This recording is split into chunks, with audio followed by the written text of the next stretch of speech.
right? Three Anglo-Maratha wars were fought. First, we need to know this. Three Anglo-Maratha wars were fought. Now, there are two perspectives of studying this topic. There are two perspectives. For example, many of you are reading a spectrum also. Okay, so that spectrum is helpful for optional also, for factual portion especially, right? But here I am covering, segregating these two things, that if you don't have history optional, so you don't have to make much effort in gathering, okay, unnecessary information. For example, here there are two perspectives. First, GS perspective, and the second is optional perspective. There are two perspectives here, right? In optional perspective, we need to discuss analysis, plus we need to discuss all important treaties and the provisions, okay, and the implications. This all we have to read where? In optional paper, right? It means for analysis, plus, okay, all important treaties, all important treaties, all important battles, all important battles, all important battles, and their implications, and their implications. Here you need to study various statements made by various historians, and analyzing those statements, and analyzing those statements is optional part. Clear? But for GS part, first segregate this information in your mind. For GS part, a basic understanding of these three wars, only this much is required. Basic understanding of these three wars, plus, okay, important treaties and their years. This much. Important treaties that were signed and their years, plus, okay, some underlying causes, the most important causes. This we need to understand. Clear? It means here the extension is more, here the extension is less. So I will discuss here all important information that is related to your GS paper, right? Okay, so while reading also, if you are reading any book, so you must be alert.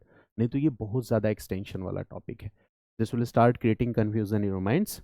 So now we are going to discuss these three Anglo-Maratha wars. Clear?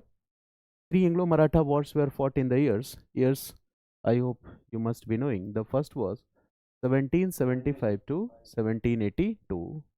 The second was in the year 1803 to 1805, and the third was in the year 1817 to 1818. ये chapter पढ़ने के बाद आपके पास एक essence होना चाहिए कि आखिर पहला मराठा वॉर क्यों हुआ. बेसिक कॉज इतना ही जानना है, ठीक है. Important treaties, this we need to understand.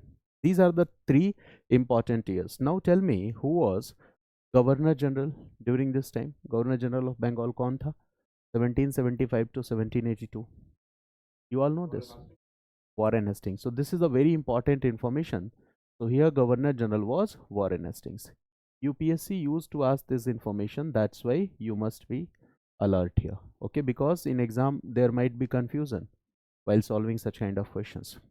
In 1803 to 05, who is the Governor General? पहले भी बता चुका हूँ, वो नाम आ चुका है. What is the name? Right.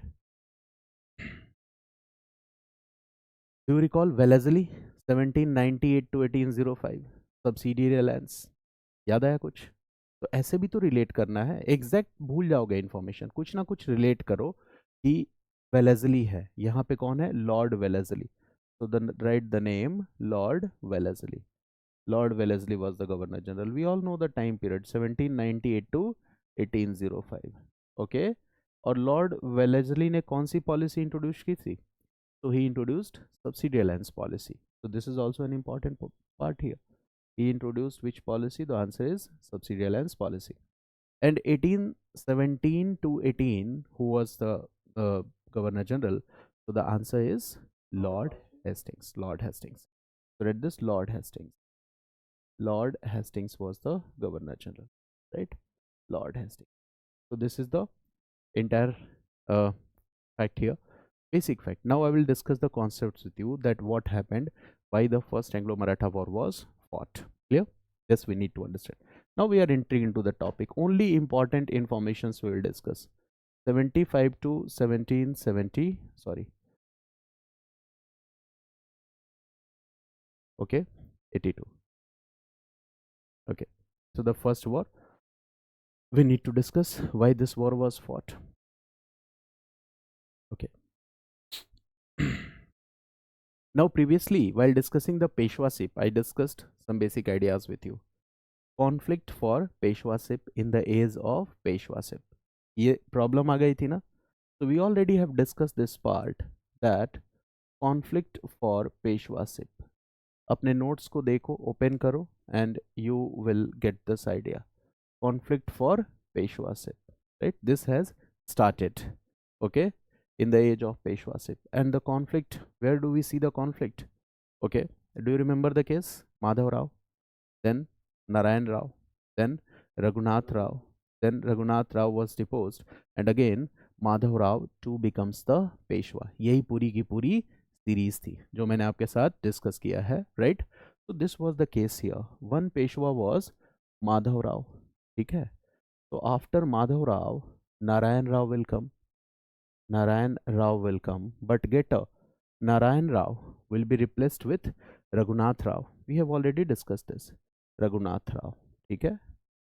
This Raghunath Rao was the younger son of Madhav Rao, and Raghunath Rao भी ज़्यादा समय तक पेशवा नहीं रहा. Here we see a conspiracy, that is what? Bar Bhai conspiracy against Raghunath Rao. We see a conspiracy, that is what? Bar Bhai conspiracy against Raghunath Rao. Bar Bhai is what? 12 powerful Maratha chiefs. So here we see 12 powerful Maratha chiefs conspiracy against Raghunath Rao. ठीक है? रघुनाथ राव के खिलाफ ये 12 powerful Maratha chiefs की conspiracy है. And now this बार भाई will install Madhav Rao two. This बार भाई will install Madhav Rao two. ठीक है? और ये ईयर क्या था when Raghunath Rao was the Peshwa? 1773-74. This was the year ना, that I have already discussed with you, that this was the year when Raghunath Rao was the Peshwa. 1773 to 74. This was the year. Now what will happen? Raghunath Rao will go to East India Company to get their help and support. So this Raghunath Rao will approach East India Company, okay, to get help and support of East India Company, to get his help and support of EIC, to get his power validated. To get his power validated, he will get help and support of East India Company to get his power validated. यहाँ पे east India company का support करेगा to get his power validated. This will happen. He will help and support East India Company to get his power validated. He will go. And in this way, EIC got the very first opportunity. EIC got the very first opportunity to intervene into Maratha affairs, right? That is one of the most important point, that here EIC got the very first opportunity to intervene into the Maratha affairs.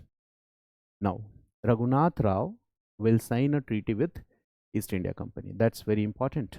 This treaty, this can be asked in prelims, that Treaty of Surat was signed between, okay, so in 1775 a treaty will be signed here. Important for prelims, right? This Treaty of Surat. Treaty of Surat. Now this Treaty of Surat will be signed between Raghunath Rao and East India Company. This Treaty of Surat was signed between Raghunath Rao and East India Company. ये दोनों के बीच में treaty sign हो गई. This treaty was signed between Raghunath Rao and East India Company. Clear? Any doubt? Now EIC क्या promise करेगी? That we will recognize you, we validate you, we will help you, we will support you to become Peshwa. ठीक है? And what Raghunath Rao will promise? To give जब भी किसी नए ruler को लाते तो वो क्या देते? Economic gains. इकोनॉमिक गेन्स में क्या होगा? Territorial gains, monetary gains, all this will be promised by Raghunath Rao. Now we are not learning those points, वो ऑप्शनल वाले बच्चों के लिए छोड़ देते हैं, ठीक है ना? इतनी बात याद रहेगी ना कि treaty of Surat was signed between Raghunath Rao and East India company. By this treaty, East India got opportunity to intervene into the Maratha internal affairs or the matters. East India company को मौका मिल गया मराठा इंटरनल मैटर्स में intervene करने का, इतना पता चला. अब इसके बाद देखो प्रॉब्लम क्या है. This treaty was signed, and at the same time, in you can say that European context, there is a very important event, and that event is America's War of Independence.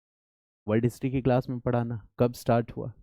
1775, ठीक है. And what happened? I have already told you that French were the rivals of British in India, and they were the rivals of British in Europe also. तो French American war of independence में क्या करेंगे? मैंने पहले आपको बताया, they will support American people against British. दुश्मन का दुश्मन दोस्त होता है वाला concept. Now this situation is challenging for east India company, ठीक है, because in America they are tackling this situation. The people are demanding for independence, so obviously it will incur military expenses. And East India Company and the British government was very diplomatic. They never like to fight at different fronts. अलग अलग fronts पे वो लड़ना नहीं चाहते हैं, right? इससे क्या हो जाता है? आपकी एनर्जी डाइवर्ट हो जाती है. मेरी बात समझ गए? और आप ऑब्वियस है डिप्लोमेटिकली आपको नुकसान हो सकता है. Now what the British authority will say? British authority will say that, British authority यहाँ से ब्रिटेन की गवर्नमेंट क्या कहेगी? ईस्ट इंडिया कंपनी को डांट लगाएगी. क्यों ये ट्रीटी किया तुमने? Why you have signed this treaty? You are intervening into Maratha affairs, तो you will have to fight with Marathas. और मराठास पावरफुल थे कि नहीं? Yes, Marathas were powerful in India. so this is like creating, okay, double challenges for us. Here we are already in a problematic situation. so why to do this? क्यों ऐसा किया तुमने? क्यों राघवा को सपोर्ट करने गए? अभी इंटरनल मैटर्स में इंटरवीन करोगे तो वॉर हो जाएगा. वॉर हो जाएगा तो हमें नुकसान हो जाएगा. मेरी बात समझ गए? तो ईस्ट इंडिया कंपनी को ये बात समझ में आई, कहा यार ये तो गड़बड़ हो गया, ऊपर से अथॉरिटी परमिशन नहीं दे रही है. Then they will sign another treaty, okay, and that treaty is called Treaty of Purandar. Read this. In 1776, here East India Company will sign another treaty, and this is called Treaty of Purandar. केवल information आपको याद रखना है. मैं story इसलिए बता रहा हूँ कि आपको इंफॉर्मेशन याद रह जाएंगे. Treaty of Purandar. अब ये ट्रीटी ऑफ पुरंदर किसके किसके बीच में साइन होगा? तो दैट इज वेरी इंपॉर्टेंट. ऊपर से ऑर्डर मिला है क्या कि राघवा को हेल्प और सपोर्ट देना बंद करो, इससे प्रॉब्लम बिगड़ जाएगी, हमें इंडिया में भी फाइट करना पड़ सकता है वॉर. इस ट्रीटी से क्या किया जाएगा? जो प्रीवियस ट्रीटी है उसको नल एंड वॉइड डिक्लेयर कर दिया जाएगा कि भाई ठीक है, हमने कोई राघवा होगा ओके हेल्प नहीं करनी है. ये ट्रीटी किसके साथ साइन होगी? पूना कोर्ट के साथ, जो करंट पेशवा है उसके साथ, कि पेशवा भाई नाराज मत हो, गलती हो गई हमसे, पहले हमने राघवा को सपोर्ट किया था, अब हम उसको सपोर्ट नहीं करेंगे, इसलिए ये ट्रीटी साइन हुई है. मेरी बात समझ गया ना? तो this treaty was signed between home? Right this, between Poona court. अब यहां से आप समझ जाओगे Poona court, it means I am saying Peshwa. Peshwa जो करंट पेशवा था उसकी बात कर रहा है. This treaty was signed between Poona court and East India company. ये पूना कोर्ट और ईस्ट इंडिया कंपनी के बीच ट्रीटी साइन हो गई. आसान है ना? पर्पस क्या है इस ट्रीटी का? What is the purpose of this treaty? Purpose क्या है?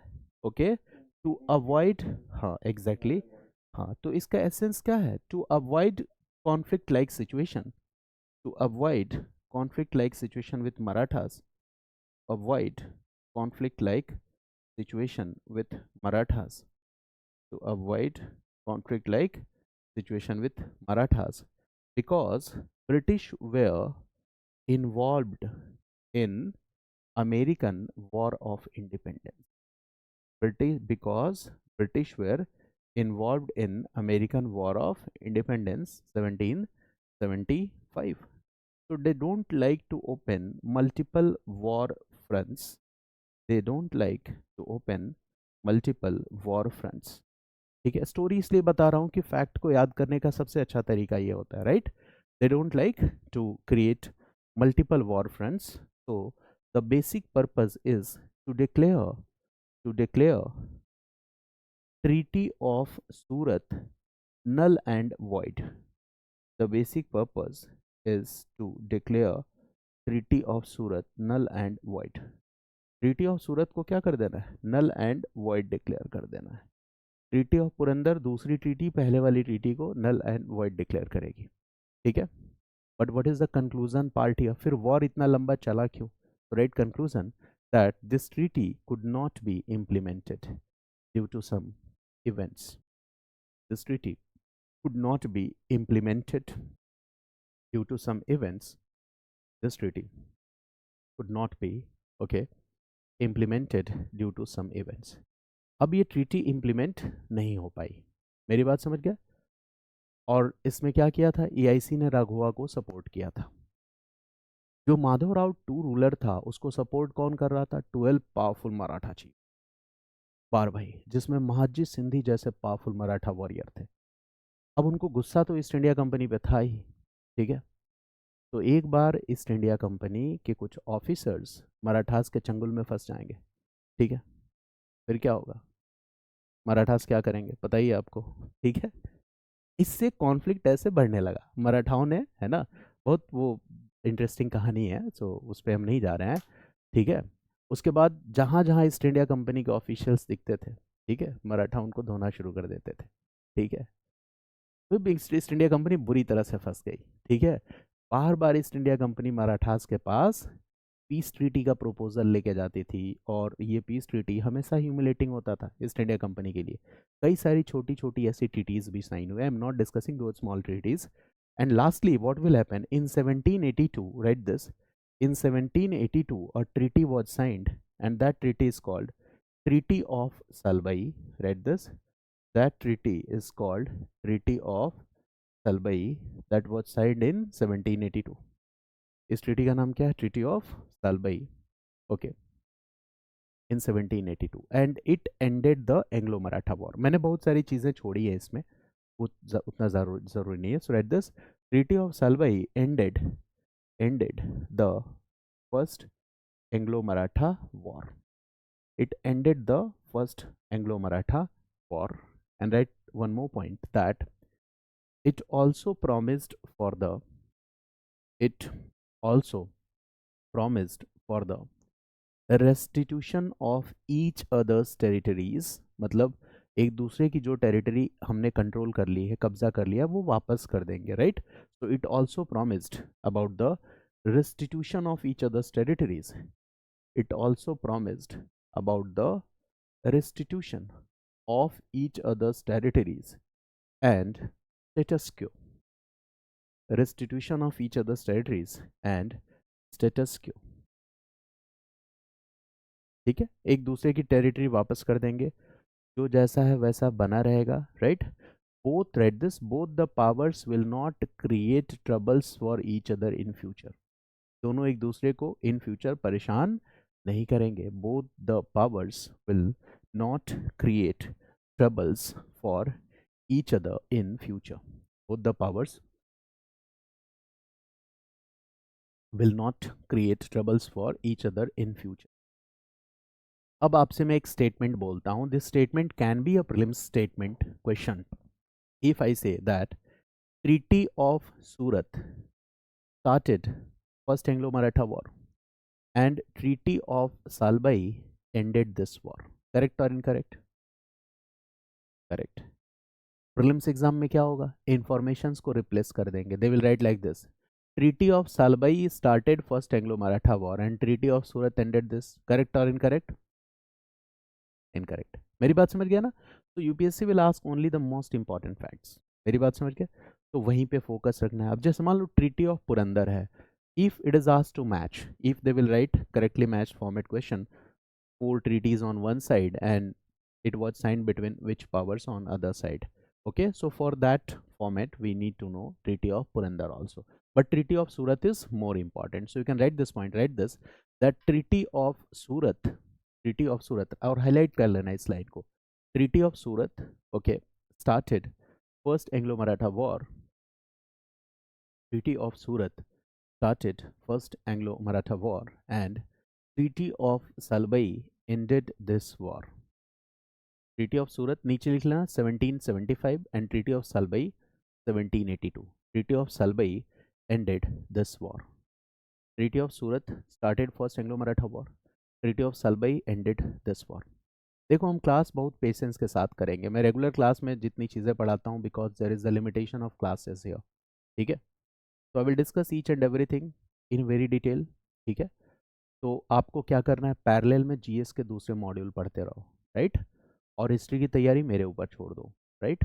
ओके, तो एक टाइम ऐसा आएगा कि आपको हिस्ट्री के लिए कुछ नहीं करना होगा. So parallelly you focus on other areas, right, and leave history that we will discuss, you will discuss with me. ठीक है, classes plus PYQs plus current affairs also. ठीक है, got it? Okay, now this topic is clear. Now the next war, next Anglo-Maratha war starts in which year? Next Anglo-Maratha war का year बताओ. It is 1803 to 1805. यही है ना? This is the second Anglo-Maratha war. This is the second Anglo Maratha war. अब एक fact relate करोगे तो fact आपको आसानी से याद होगा. First war ended in which year? 1782. पहले का टाइम यही था ना, 1775 टू 1782.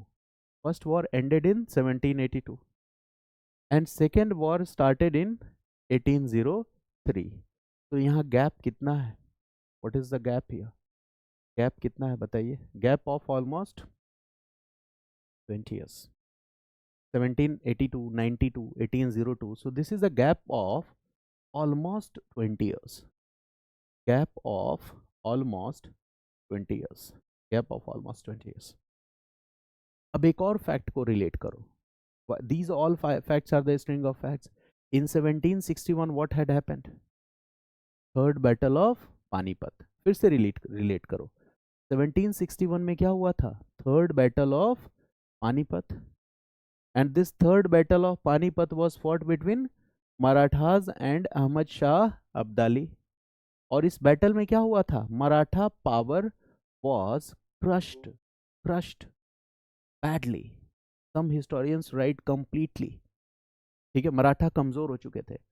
अब आप समझो कि वो कमजोर होने के बावजूद भी ईस्ट इंडिया कंपनी के साथ जो फर्स्ट वॉर है, this is a what, which war? Prolonged war. लंबे समय तक चलने वाला वॉर है. और इसके बाद गैप कितने टाइम का है? 20 इयर्स का टाइम है. What does it show? Marathas were powerful और नॉट? पावरफुल थे कि नहीं?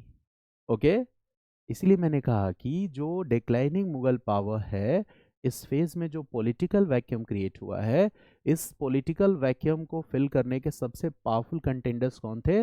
मराठास थे. ठीक है, यहाँ वीक होने के बावजूद भी यहाँ पे ये वॉर क्या है? प्रोलॉन्ग्ड वॉर है. इसके बाद गैप कितना है? Gap of almost 20 years.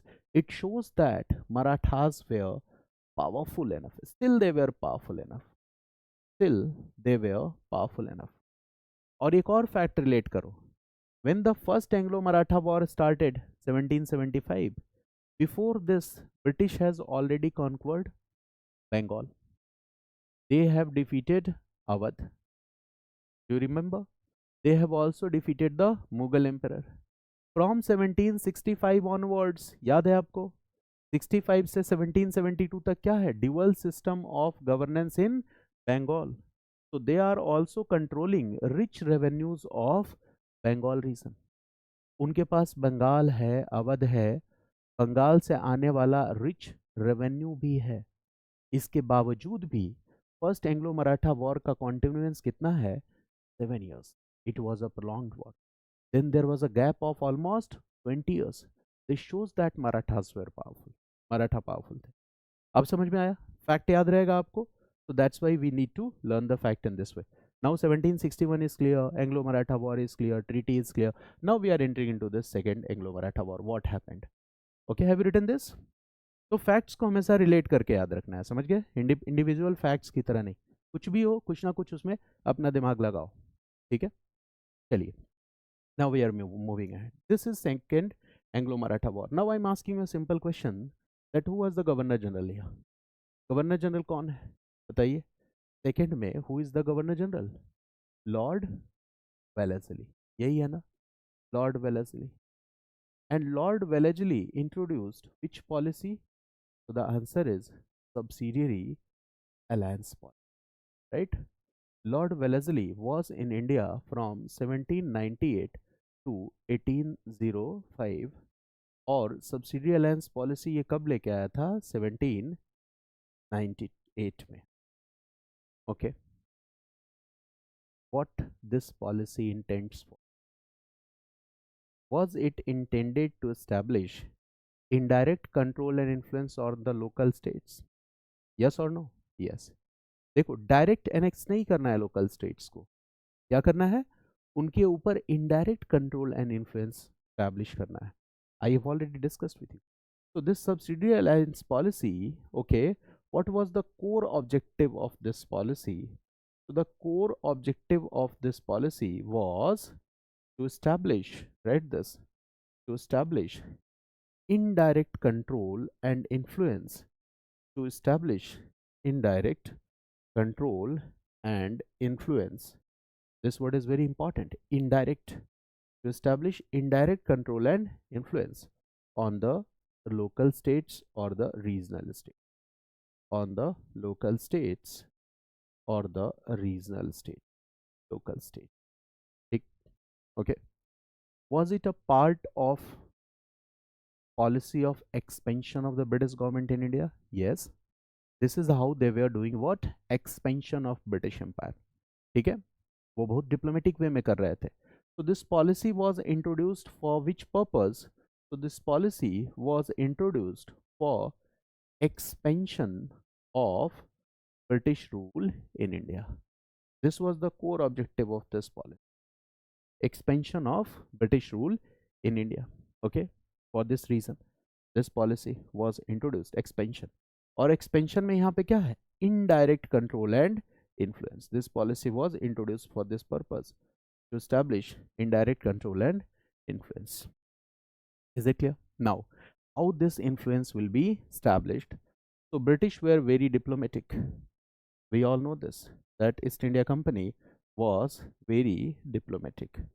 Now what EIC will promise? EIC will promise the local state or the native state that the native state will be the protectorate state of EIC. Protectorate state of EIC. It means EIC will protect the native state. EIC क्या करेगी? EIC will protect the native state. ठीक है, and that is good. How EIC will protect the native state? So with its okay, trained military. ठीक है, so this military, trained military will protect the native states. Native state को किससे protect करेगा? From its neighbours and enemies, इसके दुश्मनों से, इसके पड़ोसियों से. From its neighbour and enemies, from its neighbor and enemies. It will protect the native state from its neighbor, from its enemies. Very simple. Okay, and for this purpose the British EIC will keep military troops. पहले तो military troops रख देंगे वहां, तो यहाँ पे एक army battalion रख दी गई, मिलिट्री ट्रूप्स रख दी गई. And second what will happen?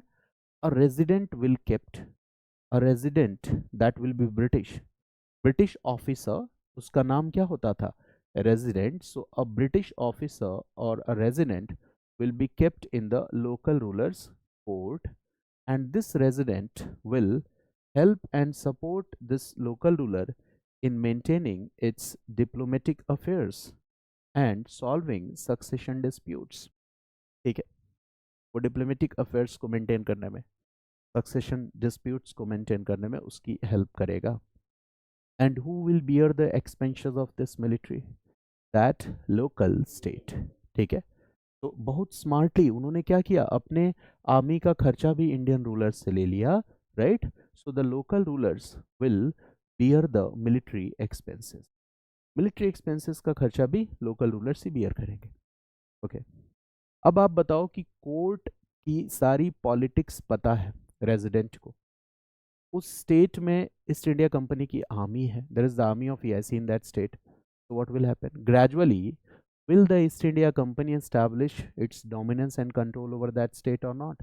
Yes. That state will come under indirect influence of East India Company or not? Yes. That state will gradually lose its independent state or authority or not? Yes. तो ये east India Company की policy थी कि एक एक करके ऐसे states पे हमें धीरे धीरे क्या करते जाना है, इनडायरेक्ट कंट्रोल और इन्फ्लुएंस एस्टैब्लिश करना है। और फिर जब राइट टाइम विल कम, अपना टाइम आएगा, when right time and opportunity will come, तो क्या किया जाएगा, direct annexation of these state.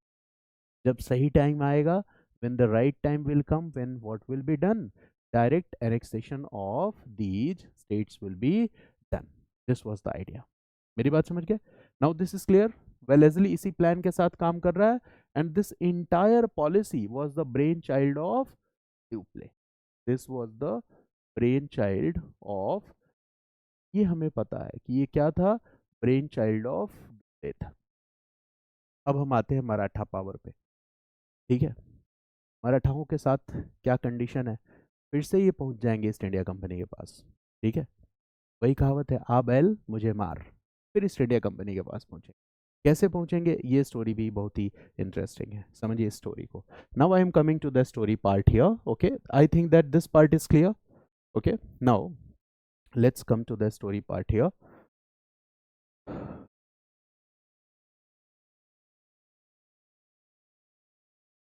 देखो स्टोरी यहाँ पे क्या है, the story is very interesting story. That this story is very important because we can learn facts with the help of stories. Story 1803 to 05 and keep maintaining running notes, sketch बनाते रहो, diagram बनाते रहो, because the same notes you will revise. Class में जो आप सुनते हो, अपने हाथ से जो नोट्स बनाते हो, हैंड रिटन नोट्स बनाते हो, it is easier for you to revise that notes. ठीक है ना, नए नए मटेरियल खरीदोगे तो थोड़ा पढ़ने में परेशानी होती है, कनेक्ट करने में परेशानी होती है। तो देखो कहानी क्या है।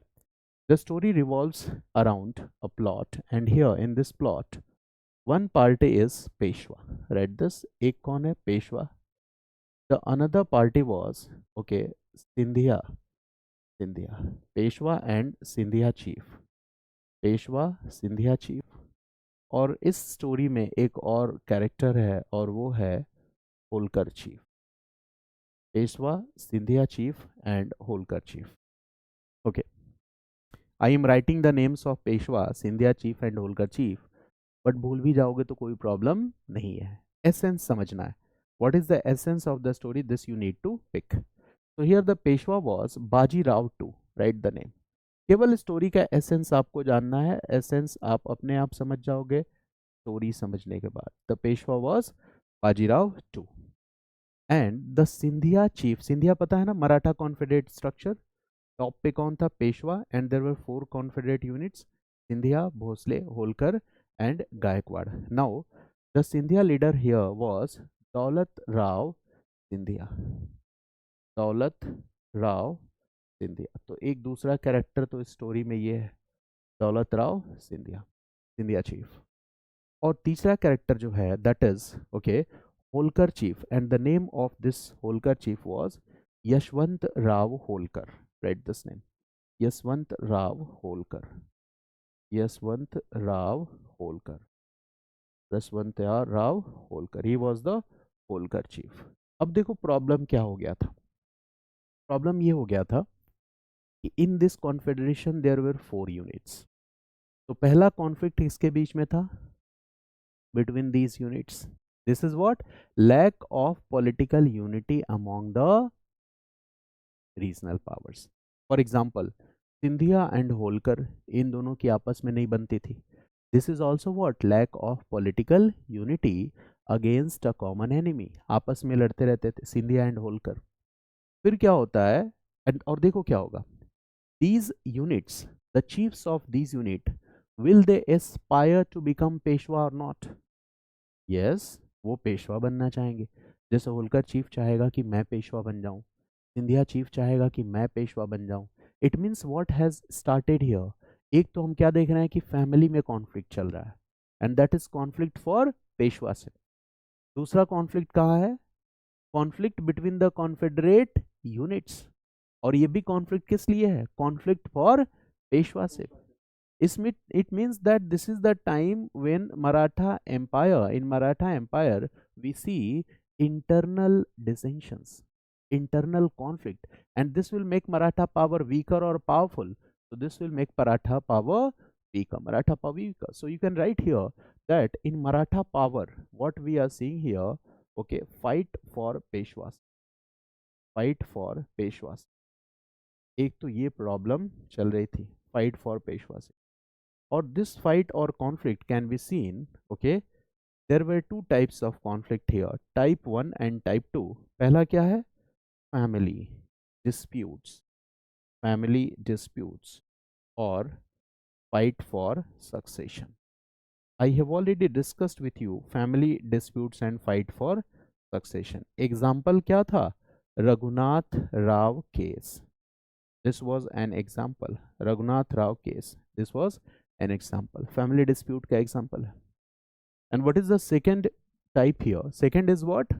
Okay, conflict between confederate units and their aspirations to get Peshwaship. ठीक है, their political aspirations. So second type here, read this, conflict between confederate units, conflict between confederate units and their political aspirations and their political aspirations for Peshwaship, for Peshwaship and their political aspirations for Peshwaship. ठीक है ना? Conflict between confederate units and their political aspirations for Peshwaship. पेशवाशिप के जो political aspirations हैं, ठीक है, इसको देखना है. ठीक है, राइट? इतनी बात समझ में? यहाँ पे क्या प्रॉब्लम है देखो. यह Holkar chief was very much powerful. ये बहुत पावरफुल हो गया, वॉज वेरी मच पावरफुल. और जो पावरफुल हो जाएगा वो पेशवा बनना चाहेगा कि नहीं? यस, वो पेशवा बनना चाहेगा. ही was already powerful and he was having aspirations. Okay, and he was in conflict with Scindia also. ये सिंधिया से भी लड़ता रहता था. और दूसरा, he was in conflict with Peshwa also. Peshwa से भी लड़ता रहता था. ठीक है, तो दुश्मन का दुश्मन क्या होता है? दोस्त होता है. Now these two will come together. Peshwa and Scindia will come together against whom? Against Holkar. Peshwa and Scindia will come together against Holkar. तो अब देखो ग्रुप कैसे बन रहा है. Now Peshwa plus Scindia they are together and against Holkar they are fighting. Against Holkar they are fighting. ठीक है, ये चीज चल रही है, कॉन्फ्लिक्ट चल रहा है. और एक बार पेशवा को रास्ते में मिल गया यशवंत राव होलकर का छोटा भाई. ठीक है, तो बदला ले लिया इसने. Okay, Yashwant Rao Holkar's younger brother was Vithoji Rao Holkar. और पेशवा ने क्या किया? Peshwa got the opportunity and he killed Yashwant Rao Holkar's brother. ठीक है, यहां से कहानी चेंज हो जाएगी. So read this, Yashwant Rao Holkar's brother was Vithoji Rao Holkar. भाई का नाम था विठोजी राव होलकर. रेड दिस, विठोजी राव होलकर, विठोजी राव होलकर, विठोजी राव होलकर, ये भाई का नाम है. और पेशवा को अपॉर्चुनिटी मिली, मौका मिला, and he did what? He killed Vithoji Rao Holkar. Vithoji Rao Holkar को किल कर दिया इसने. He killed Vithoji Rao Holkar. और Yashwant Rao Holkar was very powerful. अब वो हाथ धो के किसके पीछे पड़ जाएगा? पेशवा के पीछे, सिंधिया के पीछे. He was already very much powerful. Now he will defeat both these two forces. इन दोनों को हराएगा. He will defeat Peshwa also and he will defeat Scindia also.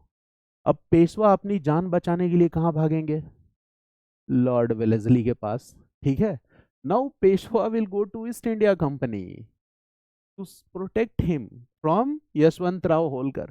कहा भाई बचा लो यशवंत राव होलकर से. ठीक है, पेशवा भागा भागा पहुंच गया किसके पास? ईस्ट इंडिया कंपनी के पास.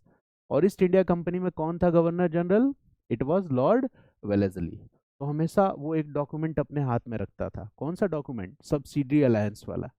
और जैसे ही पेशवा उसके पास पहुंचेगा कहेगा भाई I will protect you, sign this document. इस डॉक्यूमेंट को साइन करो. तभी तो मैं प्रोटेक्ट करूंगा। ये डॉक्यूमेंट आपको क्या बना देगा, protectorate state, and I will protect you from your enemies. मेरी बात समझ गया? Now the second time East India Company got the opportunity to intervene in the internal political affairs of Marathas. कमी किस में थी बताओ? कमी इंडियन पावर्स में। Okay, we should be united against common enemy ना, बट हम आपस में ही लड़ रहे हैं। ये सबसे बड़ी समस्या थी, और समस्या आज भी हम आपस में ही लड़ रहे हैं। ठीक है, चल रहा है, सिस्टम कंटिन्यू है। ठीक है, अंग्रेजों के खिलाफ कोई नहीं बोलता, बट आप देख लो हिंदू मुस्लिम, ठीक है, ये लड़ाई एकदम जोरों पे रहता है, हमेशा डिबेट रहता है। So this is our weakness. As an Indian society, we all are united here. This we should understand. Okay. Now what will happen here? So the concept is very simple. Now Peshwa will go to East India Company to protect him from Yashwantrao Holkar. And there was Lord Wellesley. And Lord Wellesley will ask Peshwa to sign this document, and this document is subsidiary alliance. ठीक है, ये document क्या है, subsidiary alliance. Okay, Peshwa ने कहा पहले तो अपनी जान बचानी है, जो डॉक्यूमेंट देना है लाओ, मैं साइन कर देता हूं। Now Peshwa will sign the document, and a treaty will be signed between Peshwa and East India Company in the year 1802। एक ट्रीटी साइन हो गई, and this treaty again is very important, prelims में पूछा जा सकता है मैच करने के लिए। This treaty is called treaty of Bassein. This treaty is called Treaty of Basin. ठीक है, so obviously it is clear it was signed between EIC and Peshwa. And who was the Peshwa? So the answer is Bajirao was the Peshwa. So it was signed between EIC and Peshwa. अच्छा, इस treaty का nature क्या है? What is the nature of this treaty? It is a subsidiary alliance treaty. Option वाले बच्चे को थोड़े provisions भी पढ़ने होते हैं, but here we are free from that. So the nature of this treaty, write this, the nature of this treaty was subsidiary alliance treaty. Nature of this treaty was subsidiary alliance treaty. Now look at the concept is very simple. This is Peshwa. Peshwa was the boss, and there were 4 confederate units. We all know this. One is Sindhia, the second is Bhosle, the third is Holkar, and the fourth is Gaikwad. Okay, there were 4 confederate units. Now you tell me, if Peshwa will sign this treaty, will this treaty be applicable on the units also?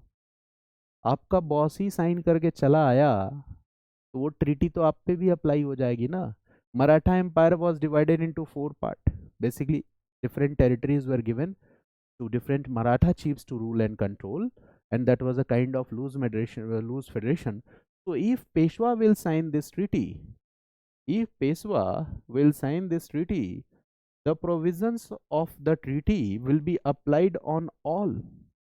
The provisions of treaty will be applied on confederate units also. ये provision तो confederate units पे भी apply हो जाएगा. This provision will be applied on confederate units also. Now all come under this subsidiary alliance. अब subsidiary alliance में सब आ जाएंगे. All will come under the subsidiary alliance. Now sign treaty कब हो रही है? 1802 में. और second Anglo Maratha war start कब हो रहा है? What is the year? Story फिर से रिलेट करो. What is the year? 1803. तो ये गैप क्यों है 1 ईयर का? Why 1803? This we need to understand. The treaty was signed in 1802 and the war started in 1803. Why? कुछ एक्सप्लेन कर सकते हो आप? कुछ गेस कर सकते हो? देखो, once treaty, exactly, once treaty will be applied, after 1 year, after some time, the confederate units will realize that this was a great mistake. मेरी बात समझ गया? We have signed the treaty and gradually we are losing our independence and control. ये तो बहुत गलत हो गया. हमारा बॉस ट्रीटी साइन करके आ गया और नुकसान हमें भुगतना पड़ रहा है. ठीक है भाई, किसी भी चीज़ का फ़ायदा और नुकसान तब जानोगे ना, जब उस प्रोडक्ट को आप यूज़ करोगे कुछ टाइम तक. यही है, सब्सिडी अलायंस एक प्रोडक्ट है. कुछ टाइम यूज करने के बाद पता चला कि अंग्रेजों ने हमें बेवकूफ़ बना दिया। और ये समझदारी सबको एक साथ आएगी कि अलग अलग टाइम पे? सबका दिमाग एक साथ खुल गया होता तो अंग्रेज भारत में शासन कैसे कर पाते? ठीक है, किसी को जल्दी अकल आएगा, किसी को देर से अकल आएगा। Okay, now what will happen after some time, Scindia and Bhosle will realise. अब ये दो यूनिट्स हैं, Scindia and Bhosle. So after some time Scindia and Bhosle will realise, read this, after some time Scindia and Bhosle will realize that this treaty was a great mistake. अब यहाँ पे भी अकल सबकी एक साथ नहीं खुल रही है। Scindia and Bhosle will realise that this treaty was a great mistake. ये ट्रीटी क्या है? Great mistake. Okay, by this treaty, right this point, by this treaty they are gradually losing their independent status. By signing this treaty, by this treaty they are gradually losing their independent status. ठीक है, ये realise हुआ that they are gradually losing their independent status, right? Now what they will do, they will deny to accept the terms and conditions of this treaty. Scindia and Bhosle will deny to accept the terms and conditions of this treaty. Okay, Scindia and Bhosle will deny to accept the terms and conditions of this treaty. अब जब आप इस treaty के terms and conditions को मानने से मना करोगे तो ईस्ट इंडिया क्या कहेगी? आपके बॉस ने साइन किया है, आप मना करने वाले कौन होते? Your boss has signed this treaty, so why you are denying? It means we will fight war with you and will forcefully impose the conditions of treaty on you. East India company को ये confidence क्यों है? क्योंकि unity नहीं है यहाँ पे। क्यों यूनिटी नहीं है? समझो इस बात को। Who is opposing? Scindia and Bhonsle are opposing. Oppose कौन कर रहा है? सिंधिया और Bhonsle. Now they will ask for the support of Holkar. Holkar powerful था, बट होलकर विल से जाओ तुम्हारी समस्या है, तुम निपटो, इस बार मैं नहीं बोलूंगा। Okay, so Scindia and Bhosle comes together, right this. Holkar did not provide help and support, did not provide help and support. Holkar did not provide help and support. Holkar ने तो हेल्प एंड सपोर्ट प्रोवाइड ही नहीं किया। Holkar did not provide help and support. ठीक है, वो उसने सीधे मना कर दिया, he denied. And what about Gaekwad? Gaekwad will remain neutral. कहा भाई मैं कुछ नहीं बोल रहा, ठीक है, ना हाँ बोलूंगा ना बोलूंगा, ठीक है। तो Gaekwad remains neutral, Gaekwad remains neutral. Okay, Peshwa बेचारा चुपचाप बैठा हुआ है, सारी कहानी देख रहा है। Peshwa is silent, Peshwa is mute. Peshwa यहाँ पे क्या है? Mute. Scindia Bhosle are opposing, Holkar did not support. ये एसेंस ऑफ द स्टोरी है, ये बात आपको समझनी है। And what about Gaekwad? Gaekwad remains neutral. This is what? Lack of unity. यही है लैक ऑफ यूनिटी, इसी को कहते हैं lack of, this is called lack of unity. Now, is it easy for British to fight war and defeat these powers? Yes. British will fight separate wars.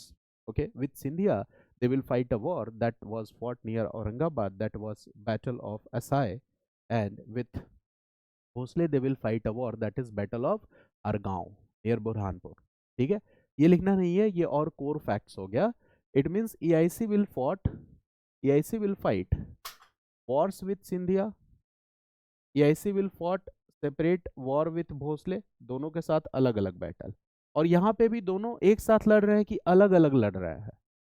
अलग अलग लड़ रहे हैं। सिंधिया ने अकेले लड़ा ईस्ट इंडिया कंपनी के साथ और भोसले ने अकेले लड़ा। यही है डिवाइड एंड रूल। कितने आसानी से ब्रिटिश ने डिवाइड एंड रूल किया है यहाँ। This is called divide and rule policy of the British. Both will be defeated and then East India Company will say, Wellesley कहेगा डॉक्यूमेंट लेके आया हूँ सब्सिडी अलायंस, अब साइन कर दो। पहले कह रहे थे यार बॉस ने साइन किया, मैंने साइन नहीं किया, अब चलो तुम साइन कर दो। तो क्या करना पड़ा? साइन करना पड़ा। Scindia and Bhosle will sign. Okay, इनसे भी साइन करवाया। Here subsidy alliance okay will be forcefully sign. अब आप बताओ, कॉलोनियल हिस्टोरियंस लिखते हैं कि हमने तो लोकल स्टेट्स को प्रोटेक्ट किया, इसे प्रोटेक्ट करना कहते हैं, ठीक है। किसी के सर पे गन लगा दो और फिर कहो कि मुझे तुम्हारी हेल्प करनी है, आई वॉन्ट हेल्प यू, मुझे मौका दो हेल्प करने का। ये कौन सा हेल्प करना होता है भाई, राइट? तो सिंधिया और Bhosle what happened, okay, they were defeated and they will have to sign two different treaties. ठीक है, इसके बाद क्या होगा? East India Company was knowing कि तीसरा आदमी बहुत पावरफुल है इसमें, जिसका नाम क्या है, यशवंत राव होलकर। तो उनके निशाने पे सबसे पावरफुल आदमी तो हमेशा रहेगा होलकर। अच्छा बताओ, अब ईस्ट इंडिया कंपनी का टारगेट क्या होगा? होलकर। वेलेस्ली कहेगा चलो होलकर से भी साइन करवा लेते हैं document. And when East India Company will fight with Holkar, क्या उसके सपोर्ट में सिंधिया और भोसले आएंगे? नहीं, they will not in support of Scindia and Bhosle. So right this, EIC will fight war with Holkar also, and Holkar will also be forced to sign subsidiary alliance treaty. Okay, Holkar will also sign subsidiary alliance treaty. ठीक है, होलकर भी subsidy alliance treaty को sign करेगा। Got it? मेरी बात समझ गया? Many small battles were fought with different local powers, बहुत सारे ऐसे बैटल्स भी होते होंगे। ठीक है, लास्टली यहाँ पे ट्रीटी किसके साथ साइन होती है? दैट इज राइट दिस 1805 में। Yes, right here there is a name of treaty, right? 1805 there is a name of treaty and that is treaty of, right, treaty of 1805 there is a treaty, that is treaty of Rajpur Ghat, treaty of Rajpur Ghat, Rajpur Ghat, treaty of Rajpur। Last target कौन था बताओ? होलकर यहाँ पे है। तो 1805 की नहीं नहीं, अभी गायकवाड़ नहीं आया, गायकवाड़ के साथ भी ये साइन करेंगे। 1805 they sign treaty with Holkar. So right this 1805 they sign treaty of Rajpur Ghat with Yashwantrao Holkar. They signed treaty of Rajpur Ghat with Yashwantrao Holkar. अलग अलग ट्रीटीज साइन किए। ठीक है, अब स्टोरी को फिर से समझो। 1803 1805 सब्सिडी अलायंस किसके साथ साइन हुआ? 1802 it was signed with Peshwa. It was applicable on all Scindia, Bhosle, Holkar and Gaekwad. Scindia Bhosle opposed, they were defeated, and again subsidiary alliance was signed with them. Then Holkar was defeated, subsidiary alliance was signed with them. अच्छा, अगर गायकवाड़ ने कुछ नहीं बोला तो ये understood है कि उसके साथ सब्सिडी अलायंस एप्लीकेबल है। ठीक है, अच्छा जो सीक्वेंस होगा वो सीक्वेंस बेसिकली क्या होगा? दैट इज सिंधिया, भोसले, होलकर, पेशवा, और लास्ट में जो इसके बाद वाला वॉर पढ़ोगे वहां पे गायकवाड़ आ जाएगा।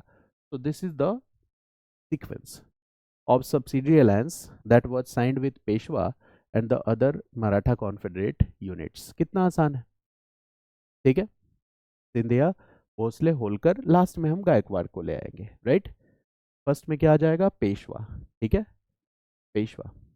Now this topic, why we studied this, now you understand better that what is the nature of subsidy alliance policy. अब आपको समझ में आ गया ना?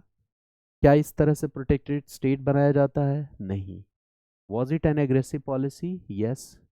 Treaties were forcefully imposed on the local states. इतनी बात समझ में आई? So second Anglo-Maratha war started with which treaty? Treaty of Bassein. Second Anglo-Maratha war ended with which treaty? Treaty of Rajpur Ghat. So write this statement. This statement can be asked in exam, और फिर से यहाँ पे events को interchange किया जा सकता है। So that is why it is important. So write this और highlight कर लेना इस line को। Right, Second Anglo-Maratha War started with Treaty of Bassein. Bracket में लिख लेना 1802.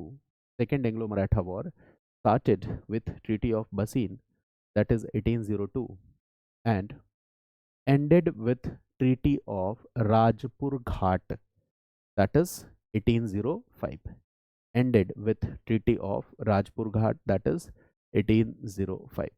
Ended with Treaty of Rajpur Ghat 1805। मेरी बात समझ गया?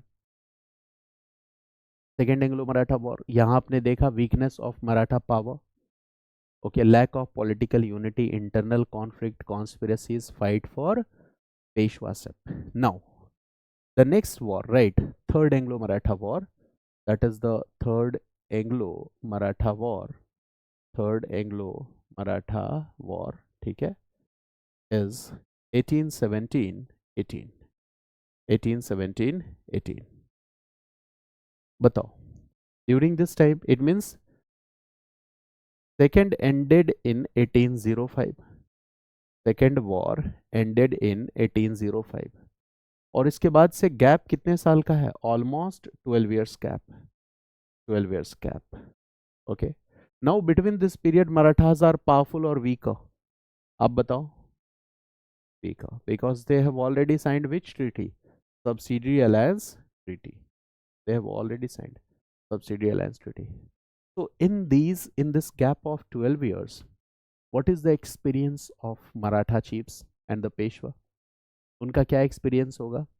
That we have committed mistake, we all should be united together. अब पछताया होत क्या जब चिड़िया चुग गई खेत. We should fight with East India Company together.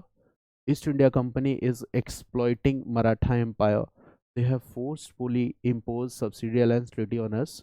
Okay, and we are losing our independent state and authority. This is also a compromise with our pride and self-respect. ठीक है, इनको ज्ञान होगा, ठीक है, इन 12 years में कि हमने क्या गलती कर दी, right, that we should be united. They will realize this in these 12 years.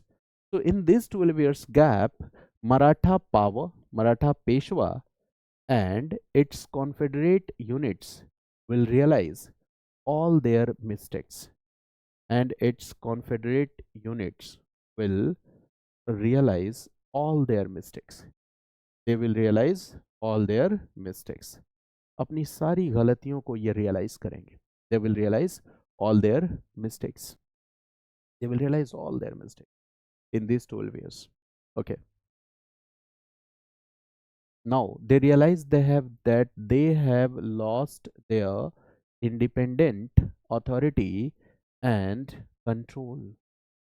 Okay, they realized that they have also compromised with their pride and self-respect, pride and self-respect.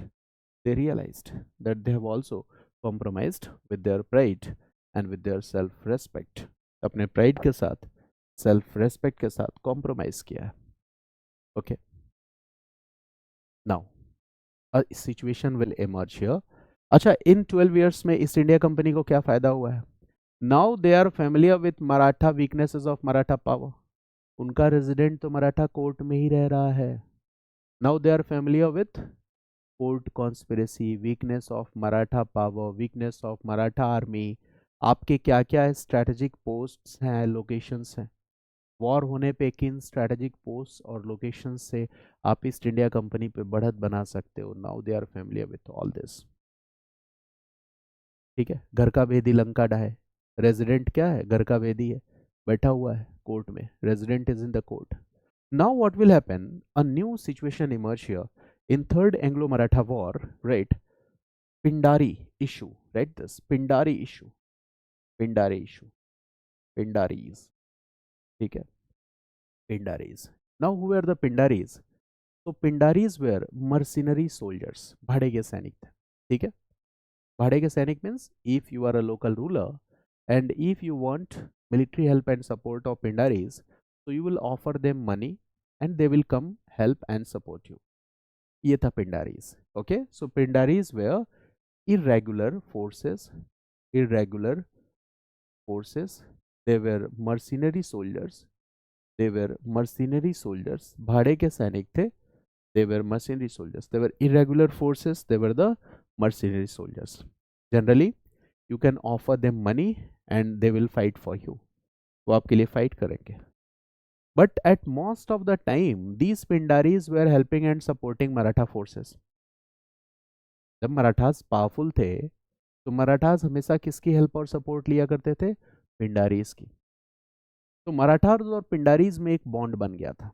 मेरी बात समझ गए? They were continuously taking help and support of Pindaris. अच्छा एक बात बताओ, कि when मेरे Maratha power will be weaker, resident बैठा हुआ है वहां, तो क्या वो पिंडारी की हेल्प और सपोर्ट लेने देगा? नहीं।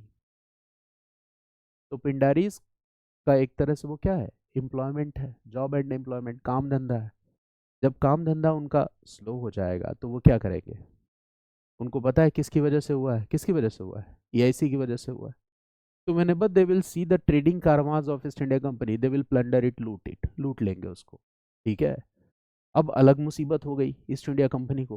पिंडारीज ने क्या किया? ठीक है, they started disrupting trade and commerce of East India company, they will start looting the trading कारवांस of East India Company. Now they have created law and order situations for the East India Company because they are very angry with what has happened with the Marathas, because both of them has developed a good bonding. ठीक है। पिंडारी, एक film भी आई थी सलमान खान की, वीर, जिसमें वो पिंडारी बना हुआ है, right? So these are the Pindaris, this is the case here. Now British are very smart, इनकी पॉलिसी क्या है? Divide and rule. ठीक है। और डिवाइड एंड रूल क्या करेंगे? Now British East India Company realise that who is creating challenges for them. Challenge कौन create कर रहा है? Pindari.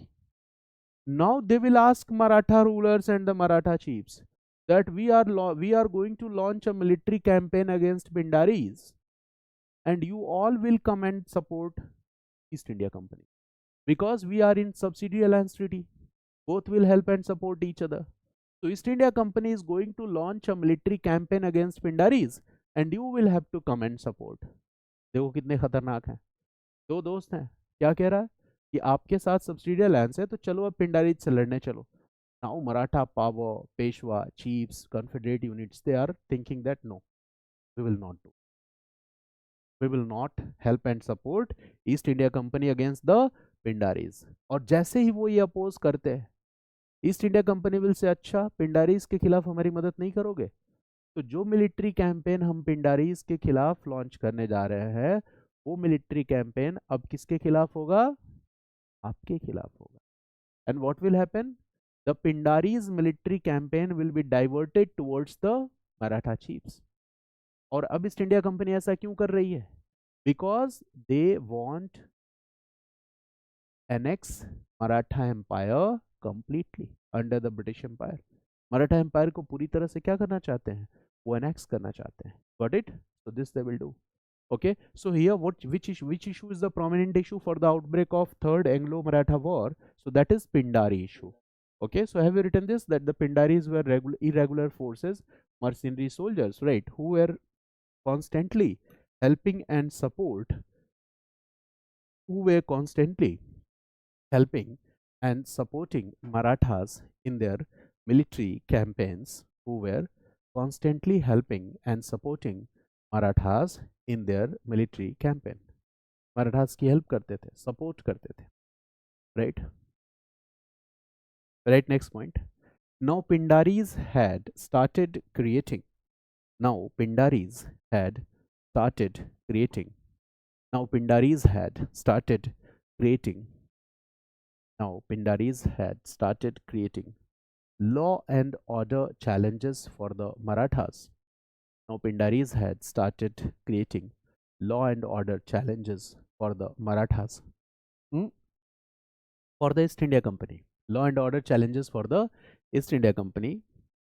Okay, disrupting trade and commerce of EIC, disrupting trade and commerce of EIC, disrupting trade and commerce of EIC. Got it? Now what will happen? Right, next point. Okay, EIC asked the support of Maratha powers against Pindaris. EIC asked the military help and support of Maratha powers. EIC asked for military help and support of Maratha powers against Pindaris. EIC asked for military help and support of Maratha powers against Pindaris. पिंडारीज के खिलाफ क्या चाहिए? Military help and support, military help and support against Pindaris. They asked for this military help and support against Pindaris. Got it? Okay. Right. Next point. Marathas did not intend to do so. Marathas did not intend to do so. Maratha ऐसा करना नहीं चाहते थे. Marathas did not intend to do so. Right. Next point. And in this way, the Pindari military campaign was directed against Marathas. And in this way, the Pindari's military campaign was directed against Marathas. Pindari military campaign was directed against Maratha. अब वो military campaign किसकी तरफ shift हो गया? मराठास की तरफ. Right. Many battles were fought. Many battles were fought. Okay. And finally, all the Maratha chiefs, including Peshwa, were defeated. And finally, all the Maratha chiefs, including Peshwa, were defeated. And finally, all the Maratha chiefs, including Peshwas, were defeated. समझ पा रहे हो इस बात को? सबको हरा दिया. Okay. It means the Maratha power, read this, the Maratha power was crushed completely. Maratha power was crushed completely. Maratha power was crushed completely. अच्छा, इसमें एक इवेंट है जो मतलब कई बार ऐसे न्यूज़ में आ चुका है. महाराष्ट्र भीमा कोरेगांव इंसिडेंट सुना है आपने? यहाँ पे कुछ दलित ग्रुप्स और मराठास के बीच में कुछ ऐसी चीज़ें कुछ टाइम पहले, कुछ सालों पहले सुनने में आई थी. उसका रीज़न क्या था? तो देखो, East India Company, in the army of East India Company, since British they are not believing in this four varna system, untouchability and all this, so they gave equal opportunity to the Shudras also to be a part of army. ठीक है. So Dalits were the part of East India Company army. Hindus were also there, all other groups of Hindus, Brahmins और राजपूत भी थे, दलित भी थे. तो देखो, ये थर्ड एंग्लो मराठा वॉर हो रहा था. महाराष्ट्र का एक जगह है भीमा कोरेगांव, वहाँ पे. तो एक तरफ ईस्ट इंडिया कंपनी की आर्मी थी और दूसरी तरफ मराठास फाइट कर रहे थे. ठीक है. ईस्ट इंडिया कंपनी की आर्मी में वो जो बटालियन थी, उसमें सोल्जर्स जो थे वो कौन से सोल्जर्स थे? दलित सोल्जर्स. और ये बैटल हुआ और इसमें मराठास की डिफीट हुई. ठीक है. ईस्ट इंडिया कंपनी की विक्ट्री हुई. ठीक है. अभी कुछ सालों पहले वहाँ पे कुछ दलित ग्रुप्स ने इस चीज़ को सेलिब्रेट किया कि this is a victory of Dalits over the Marathas. ऐसा कुछ सेलिब्रेशन हुआ जिसका मराठास ने क्या किया? अपोज किया. They said that this is hurting our Maratha pride and sentiments. ठीक है. क्योंकि आप इसको सेलिब्रेट कैसे कर सकते हो? ये सेलिब्रेशन, ये जीत किसकी थी? ईस्ट इंडिया कंपनी की थी. मेरी बात समझ गया ना? तो ये एक रीज़न था. कुछ टाइम पहले ये न्यूज़ में था, मतलब आ जाता है कभी कभी न्यूज़ में, अभी भी रहता है. तो ये this was a expression of one battle of Bhima Koregaon. तो in this way there were so many battles that were fought at that time. कई सारे बैटल्स हुए and finally Maratha power was crushed completely. Now what British will do? Again फिर से मैं बता रहा हूं ना कि ब्रिटिश फॉलोड वॉच डिप्लोमेसी. और उनकी डिप्लोमेसी क्या है, ये बात आपको समझनी है कि किस तरह की डिप्लोमेसी है ब्रिटिश की. तो देयर डिप्लोमेसी इज, देखो क्या होता है. थर्ड एंग्लो मराठा वॉर 1818 में खत्म हो रहा है ना. Maratha power is crushed completely. Now what is the centre of Maratha power at this time? Maratha power का सेंटर क्या था? बॉस कौन था? Poona. Sorry, boss was Peshwa. Boss was Peshwa and the centre from where he was controlling, वो सेंटर कौन सा था? पूना. इस घटना के पीछे के कॉन्सेप्ट को समझो. Poona was the centre. Now what British will do? British has defeated Peshwa along with confederate unit, सबको क्रश कर दिया. Now they will change the centre of power of Peshwa from Poona to Kanpur. अब इस पावर के सेंटर को ही चेंज कर देंगे. पेशवा के सेंटर को पूना से कहाँ लेके चले आएंगे? कानपुर में. कानपुर में. आप ये बताओ, क्या इससे पेशवा की पावर और स्टेटस अफेक्ट होगी? ऑब्वियसली अफेक्ट होगी. मुगल एम्परर को अगर आप रेड फोर्ट से इलाहाबाद पहुंचा दोगे, पेशवा को पूना से कानपुर पहुंचा दोगे, ये तो आपकी डिप्लोमेसी है. मेरी बात समझ रहे हो? ठीक है. This is the diplomacy. ठीक है. मान लो मैं हिस्ट्री अच्छी पढ़ा रहा हूँ और कोई कोचिंग कहे नहीं अब आप हिस्ट्री नहीं पढ़ाओगे, अब पढ़ाओगे ज्योग्राफी, तो हो गया, कहानी खत्म. मेरी बात समझ गया ना? हर आदमी की अपनी एक स्पेशलाइजेशन होती है. तो ब्रिटिश इसी पॉलिसी पे काम करते थे. पेशवा का सेंटर ऑफ पावर क्या है? पूना. फिर दोबारा पावरफुल हो सकता है, कहाँ भेज दो इसको? कानपुर. दूसरी चीज, British were believing in what? वो अपने आप को कॉलोनाइजर्स के रूप में कभी नहीं दिखाना चाहते थे, हमेशा क्या दिखाना चाहते थे, दैट वी आर द लिबरेटर्स।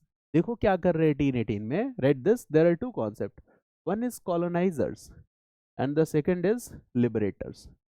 तो British are trying to build the image of liberators, ठीक है, वो अपने आप को लिबरेटर्स का इमेज बिल्ड करने की कोशिश करेंगे। And how they will do this, this is very small, this is very interesting, okay. तो मैसूर में किया था, मैसूर में they did what, okay,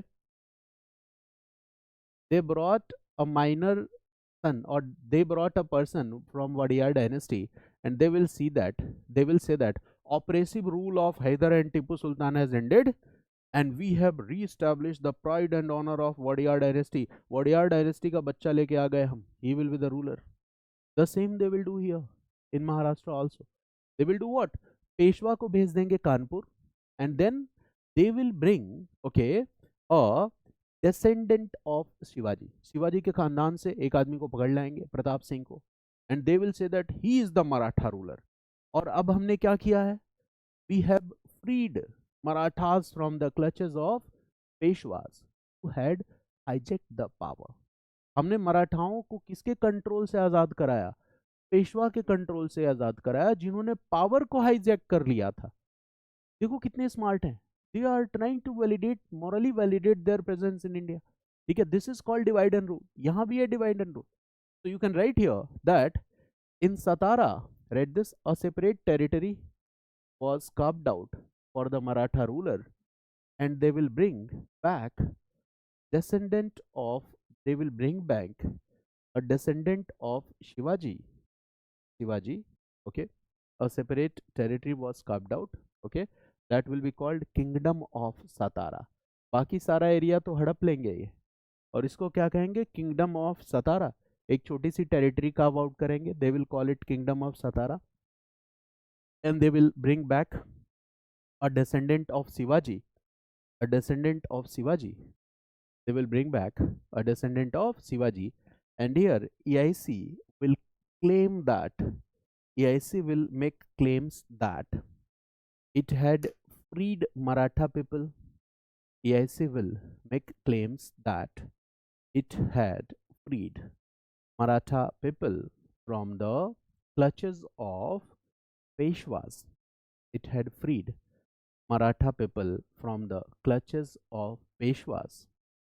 It had freed Maratha people from the clutches of Peshwas who had previously hijacked power in their hands. Who had previously hijacked power in their hands.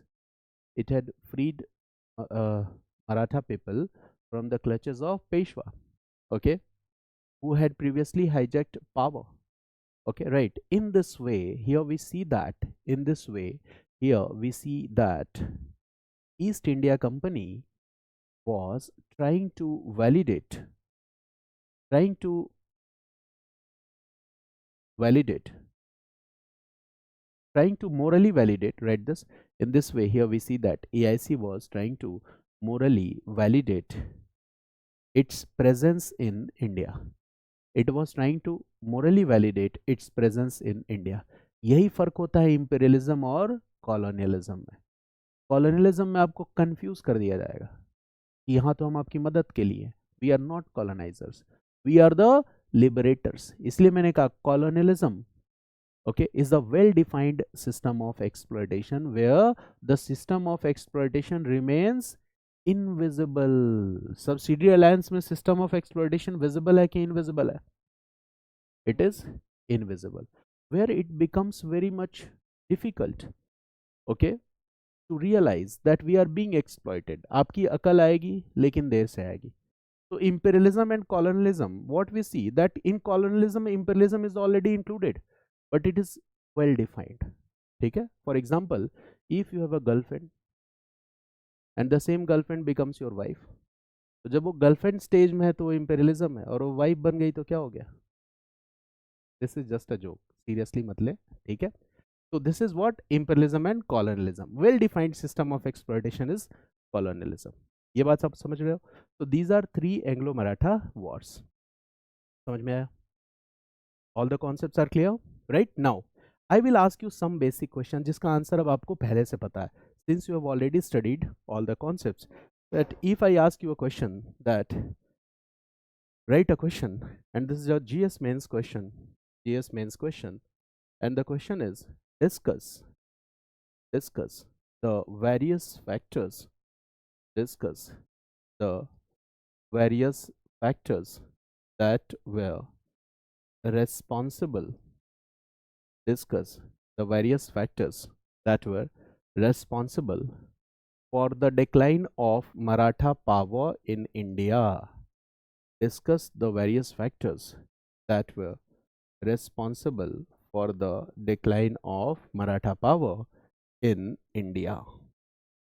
Discuss the various factors that were responsible for the decline of Maratha power in India. Acha, if you are writing introduction of this question, so simply you will write, okay, about Maratha power in the introduction of the question. ठीक है. और Maratha power के बारे में जो सबसे basic introduction है आपके पास वो क्या है? Shivaji founded this empire in which year? 1674. But don't write the accurate year in the mains exam. Write like this, that the Maratha Empire was founded by Shivaji in second half of 17th century. 1674 क्या है? Second half of 17th century. इससे आपके answer का standard तुरंत बढ़ जाएगा, नहीं तो फिर एग्जामिनर को लगेगा ये इन्फो पैंडेमिक वाला मरीज है. ठीक है, so don't do this. Okay, so you can write here that Maratha power was founded by Shivaji in, okay, the second half of 17th century. Second half of 17th century. Okay, और कोई introduction फिक्स नहीं होता, you can write as many introductions as you can do. ठीक है ना, but try to write the introduction in 15 to 20 words maximum. Second half of 18th century, 17th century. दूसरी बात क्या लिख सकते हो? Okay, that in the declining phase of Mughal Empire, okay, Marathas were the most formidable power, okay, who were claiming to fill the political vacuum. ये भी आप लिख सकते हो, that Marathas, और simple लिख दो, Marathas were the contender of power during the declining Mughal phase. ये भी लिख सकते हैं कि Marathas were the main contenders of power. Marathas were one of the main contenders of power during declining Mughal phase. One of the main contenders of power during the declining Mughal phase. आपने ये बता दी, और भी बहुत कुछ हो सकता है, तो इतना ज़्यादा सीरियसली नहीं लेना है इंट्रोडक्शन को. आपको मार्क्स मिलता है मेन बॉडी से. Introduction and conclusion is written to support the structure, to support the main body. You will get marks from the main body, but if this answer is well structured, this might is a probability that you will get half or 1 marks, okay, more than the other aspirants. Okay, now in main body you will write the answers in point wise fashion. में लिखोगे. ठीक है, so what is the question? Factors that were responsible for the decline. So simply you will write that factors, okay, for the decline of Maratha power, and you will write in point wise fashion what are the factors. ठीक है, conclusion में क्या लिख दोगे? Decline कब है? 1818 में. तो in first half of 19th century Maratha power declined. ये कब लिखोगे? In conclusion. मेरी बात समझ गए? Now tell me reasons, suggest me some reasons that why Maratha power declined. बताइए रीजंस. Very good. ठीक है, पहले देखो, अब लैक ऑफ यूनिटी तो हम बता रहे हैं, but we can start from here that conflict between. अच्छा, एक कॉन्फ्लिक्ट है ना, फाइट फॉर सक्सेशन और सक्सेशन डिस्प्यूट्स. ये तो एक सबसे बड़ा रीजन है, राइट? तो right this point, we have already discuss this succession disputes. और जितना शॉर्ट पॉइंट लिख सकते हो उतना लिखो, कोई ज़्यादा लैंग्वेज वगैरह में लिखने की जरूरत नहीं है. Right the key points and you will get the marks. Succession disputes. अब सक्सेशन डिस्प्यूट्स के भी कितने फॉर्म है? हियर 3. पहला कहाँ है? Maratha rulers. Yes, Maratha ruler में भी है ना. Right this. Okay, succession dispute among Maratha rulers. Maratha rulers में भी तो था। ओके, एग्जाम्पल क्या है यहाँ पे? Example Sahu and Tarabai. And when you are writing answer, you can write examples to support your argument, and that is a marks fetching idea, better idea through which we can get more marks. ठीक है. दूसरा क्या है? Okay, succession disputes की आप बात कर रहे हो तो fight for Peshwaship, fight for Peshwaship, this is also succession dispute, fight for Peshwaship. और यहाँ पे एग्जाम्पल क्या हो जाएगा fight for Peshwaship? Example is between, हाँ ऐसे लिख दो, हाँ fight for Peshwaship. Yes, example here you can write Raghunath Rao case और Raghoba case. Example is Raghoba case, Raghoba case. तो यहाँ पे दो सक्सेशन डिस्प्यूट्स तो हमें देखने को मिल गए. एक और चीज है, वो क्या है? Political aspirations of Maratha confederate units, ये भी एक रीजन हो गया. तो you can also write here that political aspirations of Maratha confederate units, political aspirations of Maratha confederate units. ठीक है, that is Scindia, Bhosle, Holkar and Gaekwad. Now the second point we what we can write here, आप बताओ कि that confederate model loose confederate structure Scindia, Bhosle, Holkar, Gaekwad, will it be a reason for decline? Yes, ये बिल्कुल जागीरदारी जैसा ही तो है कि आपने कुछ एक एरियाज कुछ एक पावरफुल मराठा चीफ्स को दे दिए, तो जब वो ज़्यादा पावरफुल होंगे उनकी पॉलिटिकल एस्पिरेशंस बढ़ेंगी और उससे कॉन्फ्लिक्ट प्रमोट होगा, जैसा कि इक्तादारी जागीरदारी में हुआ है, वैसा ही है सिस्टम. तो you can write this loose confederate, right this loose confederate model, loose confederate model. Okay, this is Scindia, Bhosle, Holkar, Gaekwad supported by Peshwa. तो ये भी एक रीजन था because this model was what, based on this feudal tendency. So this is what, a kind of feudal tendency. So this feudal tendency will make the Maratha empire weaker. और ये बना कैसे था, ये feudal tendency भी कैसे आया? तो वतन एंड सरंजाम सिस्टम से आया. तो watan and saranjam system is also an example of this feudal tendency. Watan and saranjam system, loose confederate model, this is the example of this feudal tendency. ठीक है. और दूसरी जो बात सबसे इंपॉर्टेंट है वो क्या है? Lack of diplomatic outlook among the Maratha rulers. They lacked diplomacy or not? Yes, they lacked diplomacy. So write this. The third point is lack of diplomatic outlook, lack of diplomatic outlook. Okay, example क्या हो सकता है यहाँ? This lack of diplomatic outlook. Example second and third Anglo Mysore war, there Marathas and Nizam sided with East India Company, यही हुआ था ना. तो एग्जाम्पल यहाँ पे क्या है? Second and third Anglo Mysore war, second and third Anglo Mysore war. यहाँ पे क्या हुआ था? Maratha plus Nizam they sided with, right, Marathas plus Nizam, right. Second और थर्ड, मैसूर की बात कर रहा हूँ, एंग्लो मैसूर वॉर, हैदराबाद, मराठा, निजाम, याद आया कुछ? पहले में क्या हुआ था? हैदराबाद ने मराठा और निजाम का सपोर्ट ले लिया था. दूसरे में, तीसरे में क्या होता है, राइट? फोर्थ में क्या होता है?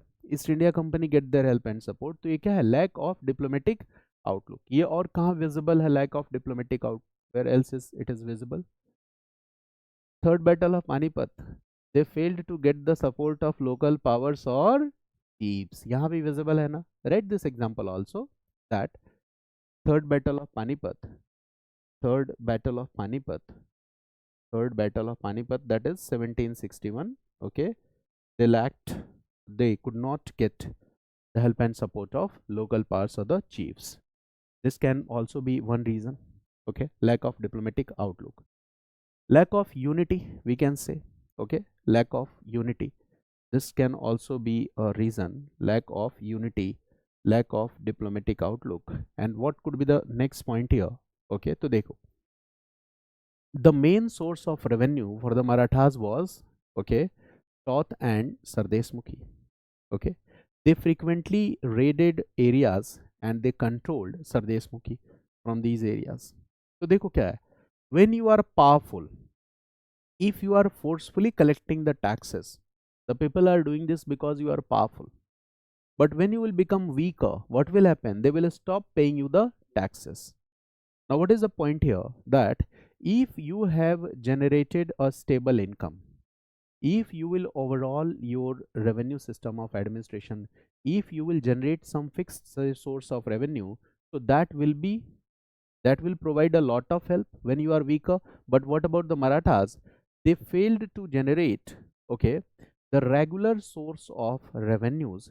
Their their dependency on the revenues that they were forcefully collecting from the raided territories will prove to be very harmful for them. मेरी बात समझ गए? For example, 1761 के बाद क्या होगा? When Ahmad Shah Abdali will defeat, you will become weaker. Your weakness is exposed. So the areas which you are forcefully collecting Chauth and Sardeshmukhi, they will stop paying you Chauth and Sardeshmukhi. Farman of 1719 आपको पता है कि Mughal emperor ने इनको अधिकार दिया. धीरे धीरे उस अधिकार को इन्होंने क्या किया? हेरिडिटरी बना लिया, उसको अपना जागीर बना लिया, वतन और सरंजाम बना लिया, उसको मराठा एम्पायर का हिस्सा बनाया और सिंधिया भोसले होलकर और गायकवाड़ के बीच में बांट लिया. ये सब क्यों हो रहा है? आपके पावर और इन्फ्लुएंस की बदौलत हो रहा है. तो जब आप वीक हो गए तो क्या ये चीजें बैकफायर नहीं करेंगी?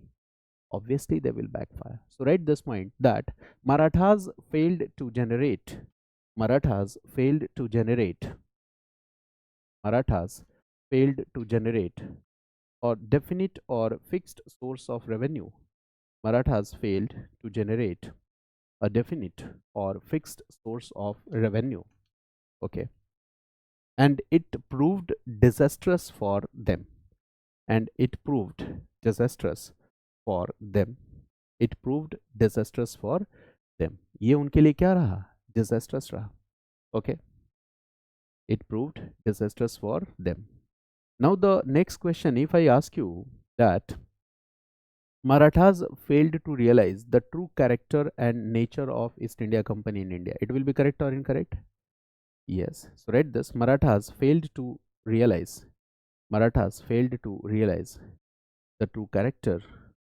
Marathas failed to realize the true character, okay, or nature of East India Company in India.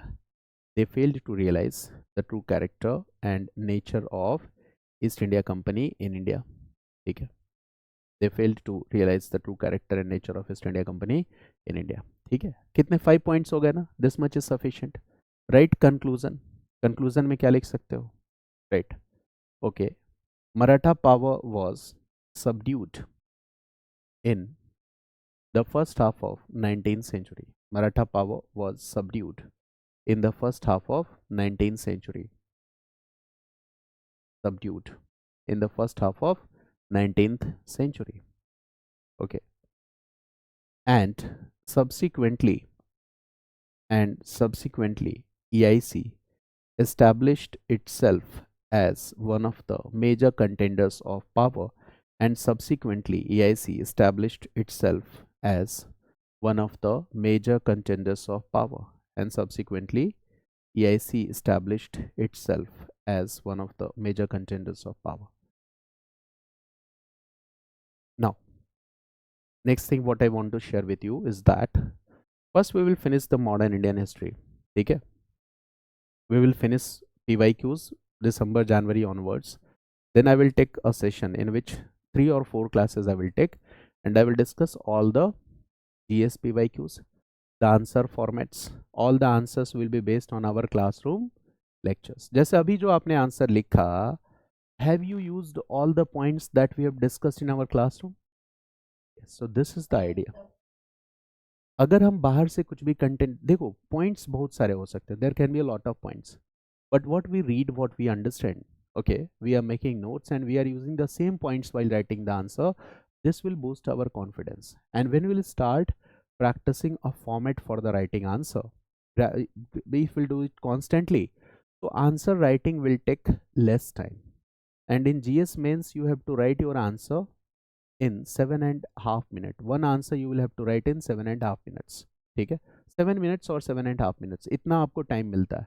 तो आपकी स्पीड और एक्यूरेसी कैसे आएगी, फॉर्मेट कैसे इंप्रूव होगा, जब आप कॉन्सेप्ट समझोगे तभी होगा. और ये जर्नी थोड़ी डिफिकल्ट होती है, मेरी बात समझ गए ना. और आप सब लोग किधर जाना चाहते हो, आसान रास्ते की तरफ. Modern Indian history in 15 days, 20 days. तो फिर क्या हो, पढ़ना तो पड़ेगा ही ना सिलेक्शन के लिए. आज नहीं पढ़ोगे कल पढ़ोगे, आज नहीं फिनिश करोगे 10 बार किताब रिवाइज करोगे, प्रीलिम्स के पहले एनसीईआरटी रिवाइज करोगे, बार बार आंसर लिखोगे, टेस्ट सीरीज करोगे. उससे बेटर आइडिया क्या है कि once you are learning the fundamentals of any topic, पहली बार में ही उसके सारे फंडामेंटल्स को क्या करो आप, ठीक कर लो. तो आसान हो जाएगा कि नहीं. गिन के मॉड्यूल्स हैं ही कितने, history, polity, economics, geography, main तो यही है ना, साइंस, टेक, एनवायरमेंट, इकोलॉजी. अगर आप फंडामेंटल्स पे पकड़ बनाते हो तो बहुत आसान हो जाएगा इस एग्जाम को क्लियर करना. ठीक है ना, रियलाइज होगा आपको धीरे धीरे, gradually you will realise this. Now I am coming to the second topic, that is Sikh empire in India. Right, that is also a very important topic, Sikh empire in India. Okay, Sikh power in India.